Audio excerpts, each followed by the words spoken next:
Assalamualaikum warahmatullahi wabarakatuh. Halo agang-agang semua, terima kasih sudah klik video ini. Kembali lagi dengan saya di video YouTube channel ini. Mungkin di antara kalian ada yang baru. Hai, selamat datang. Perkenalkan, nama saya Malikah Izati, Ananda Muslimin, biasa dipanggil Iza. Oke, jadi Masya Allah, saat saya bikin video ini sedang hujan. Dan hujan merupakan salah satu waktu yang Allah tetapkan sebagai waktu yang mustajab untuk berdoa.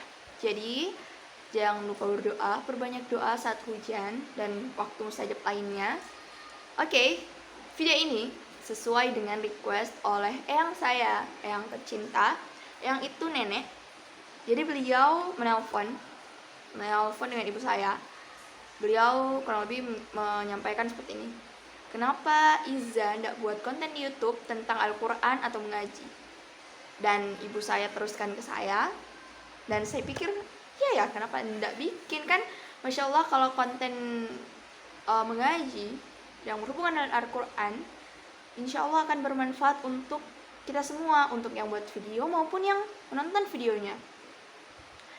Dan Subhanallah, saya tidak bermaksud untuk pamer, sama sekali tidak bermaksud untuk pamer apa yang ingin saya pamerkan.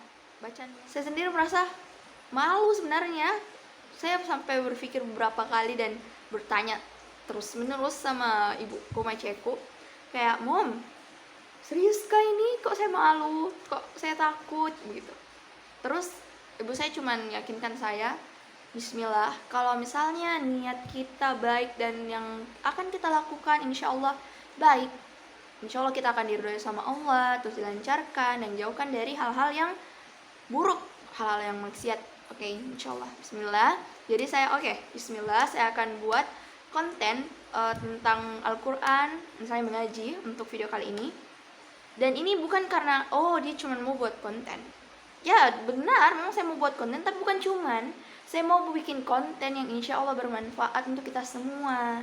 Dan saya ingin menyampaikan lagi, kalau misalnya ya saya minta maaf, saya mohon koreksinya kalau misalnya tajwid atau makhraj yang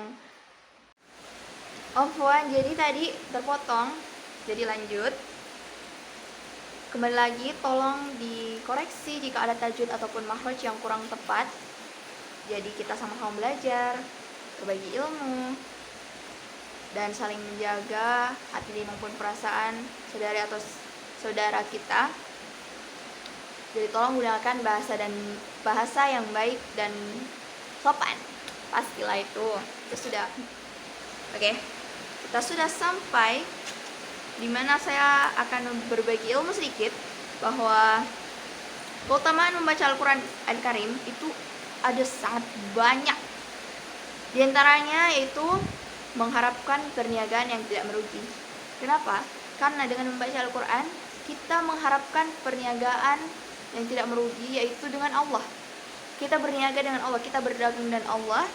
Jadi apa ruginya kalau kita berniaga dengan Sang Pencipta? Ya Masya Allah. Jadi dengan membaca Al-Quran kita beramal dan mengharapkan ridho darinya, insya Allah akan mendapatkan surganya. Masya Allah. Next, hal yang diperbolehkan hasad di dalamnya. Jadi terdapat hadis yang berbunyi, hadis Abdullah bin Umar, kita diperbolehkan hasad kepada dua orang, yaitu orang yang membaca Al-Quran siang dan malam hari, dan orang yang diberi harta dan diinfakkan siang dan malam hari. Tetapi dalam hal ini hanya boleh iri. Jadi iri dan hasad ataupun dengki, iri dengan dengki itu berbeda. Jadi iri itu ingin kenikmatan yang didapatkan orang lain, tapi maksudnya tidak usah kenikmatan yang didapatkan orang lain itu hilang, cuman kita yang dapat, tidak. Sementara dengki itu ingin kenikmatan yang didapatkan orang lain hilang dan dimiliki atau pindah pada diri sendiri. Jadi hasad yang dimaksud dalam hadis ini itu ingin kenikmatan yang didapatkan orang lain, tapi tidak perlu yang mendapatkan kenikmatan itu hilang, jadi pindahnya ke kita saja, tidak. Oke. Jadi next atau yang ketiga, Al-Quran dapat menjadi pemberi syafaat. Rasulullah SAW yang bersabda bahwa Al-Quran dapat menjadi pemberi syafaat. Oke. Kemudian di sini ada satu huruf, satu kebaikan, dan satu kebaikan itu akan dibalas atau dikali dengan 10 kebaikan. Next, bersama malaikat yang suci dan mulia. Terdapat hadis yang berbunyi Rasulullah SAW bersabda, orang yang mahir membaca Al-Quran bersama malaikat yang suci dan mulia, sedangkan orang yang terbata-bata dan tetap membacanya mendapatkan 2 pahala. Jadi jangan khawatir kalau masih terbata-bata, insya Allah kita akan mendapatkan 2 pahala. Dan next, yang keenam, menjadi kerabat-kerabat Allah Subhanahu wa Ta'ala. Masya Allah, para ahli Al-Quran itu kalimat lain dari kerabat-kerabat Allah Subhanahu wa Ta'ala. Jadi karena Al-Quran itu merupakan sumber ilmu dan pedoman hidup yang dapat memberikan petunjuk kepada jalan kebenaran dan menjadi pembeda hak dan batil, serta sebagai perkataan paling mulia, insyaallah. Oke, selanjutnya saya akan membagikan ilmu sedikit tentang adab membaca dan mendengarkan Al-Quran. Jadi, kenapa kita harus menjaga adab kita terhadap Al-Quran? Karena dengan kita menjaga adab terhadap Al-Quran, insya Allah ilmu dari Al-Quran itu akan berkah dan akan lebih mudah diserap, mudah dipahami oleh kita. Jadi perhatikan adab-adab saat membaca dan mendengarkan Al-Quran. Yang pertama,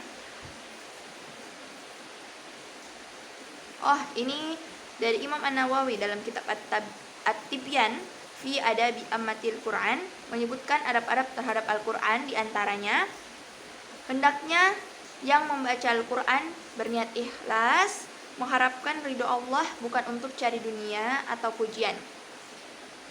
Selanjutnya, disunahkan membaca Al-Quran dalam keadaan mulut yang bersih. Selanjutnya, disunahkan membaca Al-Quran dalam keadaan suci. Selanjutnya, mengambil tempat yang bersih untuk membaca Al-Quran. Selanjutnya, menghadap kiblat ketika membaca Al-Quran. Selanjutnya, memulai membaca Al-Quran dengan membaca ta'awudz yang terdapat dalam Quran Surah An-Nahl ayat 98. Selanjutnya, membaca Bismillahirrahmanirrahim di setiap awal surah, kecuali surah At-Taubah. Selanjutnya, hendaknya ketika membaca Al-Quran dalam keadaan khusyuk. Selanjutnya, hendaknya seseorang mendengarkan bacaan Al-Quran dengan baik dan diam atau tidak bicara. Dalilnya Quran Surah Al-A'raf ayat 204.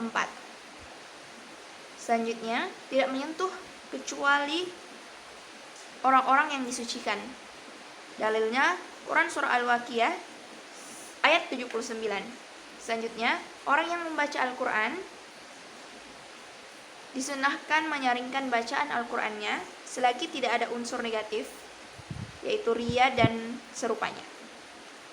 Tetapi tidak mengganggu orang yang sedang sholat atau juga sedang membaca Al-Quran. Jadi apabila ada salah seorang dari kalian bangun pada malam hari tetapi lisannya merasa sulit untuk membaca Al-Quran hingga tidak menyadari apa yang dia baca, hendaknya ia berbaring atau tidur. Hadis riwayat Muslim. Ini salah satu hadis yang menerangkan tentang kalau kita sudah tidak fokus, sudah mengantuk saat membaca Al-Quran, sampai kita itu sudah tidak tahu apa yang kita baca, hendaknya kita itu berbaring atau tidur. Jadi jangan diteruskan, jangan nanggung. Misalnya juga kalau misalnya sudah di akhir ayat mungkin atau di akhir surah, jangan dilanjutkan. Misalnya nanggung kan, jangan, sesuai dengan hadis ini. Oke, dan hendaknya seseorang tidak menyentuh Al-Quran kecuali dalam keadaan suci. Mungkin tadi sudah ya. Oke, jadi itu adab-adab sebelum membaca Al-Quran, adab-adab terhadap Al-Quran. saat membaca dan mendengarkannya. Oke, jadi lanjut. Karena Masya Allah ini hari Kamis menjelang hari Jumat, selepas sholat Isya ini saya akan bacakan surah Al-Kahfi 10 ayat dulu, jadi saya cicil untuk satu video 10 ayat, video selanjutnya insya Allah 10 ayat lagi, video selanjutnya lagi 10 ayat, sampai jadi 11 video insya Allah. Semangat, oke? Jadi mungkin seperti yang kita ketahui bersama, kita disunahkan untuk membaca Quran surah Al-Kahfi di hari Jumat maupun di malam Jumat. Jadi, saya akan bacakan hadisnya. Barang siapa yang baca surat Al-Kahfi pada hari Jumat, dia akan disinari cahaya di antara 2 Jumat. Hadis riwayat An-Nasa'i dan Baihaqi. Selanjutnya dari Abi Sa'id Al-Khudri, ia berkata, barang siapa membaca surah Al-Kahfi di malam Jumat, maka baginya cahaya yang terang antara dia dan Baitul Atiq atau Ka'bah. Hadis riwayat Ad-Darimi. Jadi, a'udzu billahi minasyaitonir rajim. Aku berlindung kepada Allah dari godaan setan yang terkutuk. Bismillahirrahmanirrahim. Dengan nama Allah yang Maha Pengasih, Maha Penyayang. Alhamdulillahilladzi anzala ala 'abdihil kitab wa lam yaj'al lahu 'iwaja. Segala puji bagi Allah yang telah menurunkan kitab Al-Quran kepada hambanya dan dia tidak menjadikannya bengkok. Qayyiman liyunzira ba'san syadidan min ladunhu wa yubashshiral mu'minina alladhina ya'maluna as-salihati anna lahum ajran hasana. Sebagai bimbingan yang lurus untuk memperingatkan akan siksa yang sangat pedih dari sisinya dan memberikan kabar gembira kepada orang-orang mukmin yang mengerjakan kebajikan bahwa mereka akan mendapatkan balasan yang baik.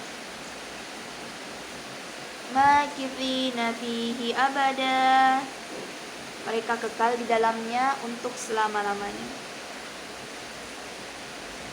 Wa yunzirul ladzina qalu ittakhadallahu walada. Dan untuk memperingatkan kepada orang yang berkata, Allah mengambil seorang anak. Ma lahum bihi min ilmin wala liabaihim kaburat kalimatan takhruju min afwahihim iyaquluna illa kadhiba.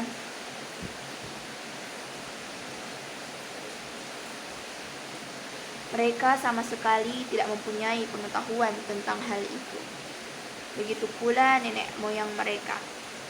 Alangkah jeleknya kata-kata yang keluar dari mulut mereka. Mereka hanya mengatakan sesuatu kebohongan belaka. Fala'allaka ba'i'un nafsaka 'ala atharihim illam yu'minu bihadzal hadithi asafa.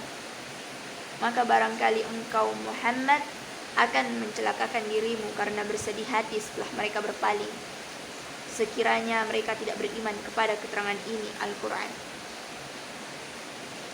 Inna ja'alna ma'alal ardi zinatan linabluwahum ayyuhum ahsanu amala. Sesungguhnya kami telah menjadikan apa yang ada di bumi sebagai perhiasan baginya untuk kami menguji mereka.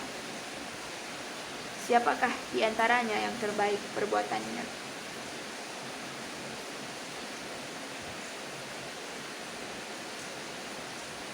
Wa inna laja'iluna ma 'alaiha qa'idan juruza. Dan kami benar-benar akan menjadikan pula apa yang di atasnya menjadi tanah yang tandus lagi kering. Am hasibta anna ashabal kahfi warraqim kanu min ayatina ajaba. Apakah engkau mengira bahwa orang yang mendiami gua dan yang mempunyai raqim itu termasuk tanda-tanda kebesaran kami yang menakjubkan? إذ أوى الفتية إلى الكهف وقالوا ربنا آتنا من لدنك رحمة وهيئ لنا من أمرنا رشدا. Ingatlah ketika pemuda-pemuda itu berlindung ke dalam gua, lalu mereka berdoa, Ya Tuhan kami, berikanlah rahmat kepada kami dari sisimu, dan sempurnakanlah petunjuk yang lurus bagi kami dalam urusan kami. Ya Masya Allah, demikianlah untuk video kali ini. Kembali lagi, lebih dan kurangnya mohon dimaafkan, saya hanya manusia biasa. Dan syukron jazakumullah khairan kepada semuanya. Assalamualaikum warahmatullahi wabarakatuh.